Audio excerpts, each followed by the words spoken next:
Agape എന്ന ദൈവസ്നേഹത്തിൻ്റെ നാലാമത്തെ തലം. വിശ്വാസികൾ പരസ്പരം ഇടപഴകുന്നതിൽ പ്രകടമാക്കേണ്ട പ്രത്യേക ഗുണമാണിത്. സ്നേഹത്തിൻ്റെ നാലാമത്തെ തലം പാലിക്കുവാൻ ന്യായപ്രമാണത്തിലെ ഏറ്റവും മഹത്തായ രണ്ടാമത്തെ കൽപ്പനയായ നിന്നെപ്പോലെ നിൻ്റെ അയൽക്കാരനെ സ്നേഹിക്കണമെന്ന് വിശുദ്ധ മത്തായി 22:39 വചനത്തിൽ കൂടി യേശുക്രിസ്തു നമ്മെ ഓർമ്മിപ്പിക്കുന്നു.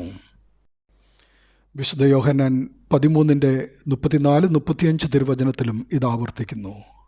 നിങ്ങൾ തമ്മിൽ സ്നേഹിക്കണമെന്ന പുതിയൊരു കൽപ്പന ഞാൻ നിങ്ങൾക്ക് തരുന്നു.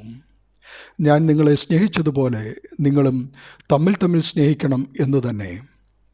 നിങ്ങൾക്ക് തമ്മിൽ സ്നേഹമുണ്ടെങ്കിൽ നിങ്ങളെൻ്റെ ശിഷ്യന്മാരെന്ന് എല്ലാവരും അറിയും.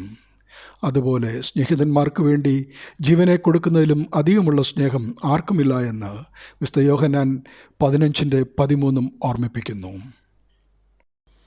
വിശുദ്ധ മത്തായി 5:44, വിശുദ്ധ ലൂക്കോസ് 6:35, റോമർ 12:20 എന്നീ വചനങ്ങളിൽ കൂടിയും നല്ല ശമരിയാക്കാരൻ്റെ ഉപമയിലൂടെയും സഹോദരനെയും ശത്രുവിനെയും അയൽക്കാരനെയും സ്നേഹിക്കുവാൻ കർത്താവ് നമ്മെ പഠിപ്പിക്കുന്നു. നിങ്ങളുടെ ശത്രുക്കളെ സ്നേഹിപ്പീൻ, നിങ്ങളെ ഉപദ്രവിക്കുന്നവർക്ക് വേണ്ടി പ്രാർത്ഥിപ്പീൻ. 1 കൊരിന്ത്യർ 13 ദൈവസ്നേഹത്തിൻ്റെ നാലാമത്തെ തലമായ അഗാപ്പെ വെളിപ്പെടുന്നു. 1 യോഹന്നാൻ 3:16 അവൻ നമുക്ക് വേണ്ടി തൻ്റെ പ്രാണനെ വെച്ചുകൊടുത്തതിനാൽ നാം സ്നേഹം എന്ത് എന്ന് അറിഞ്ഞിരിക്കുന്നു.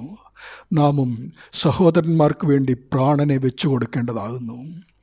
മറ്റുള്ളവർക്കായി സ്വയം ത്യജിക്കുവാൻ ഒരു മനുഷ്യനെ പ്രേരിപ്പിക്കുന്ന സ്നേഹം നമ്മിലുണ്ടാകട്ടെ. ദൈവനാമം മഹത്വപ്പെടട്ടെ. ആമീൻ.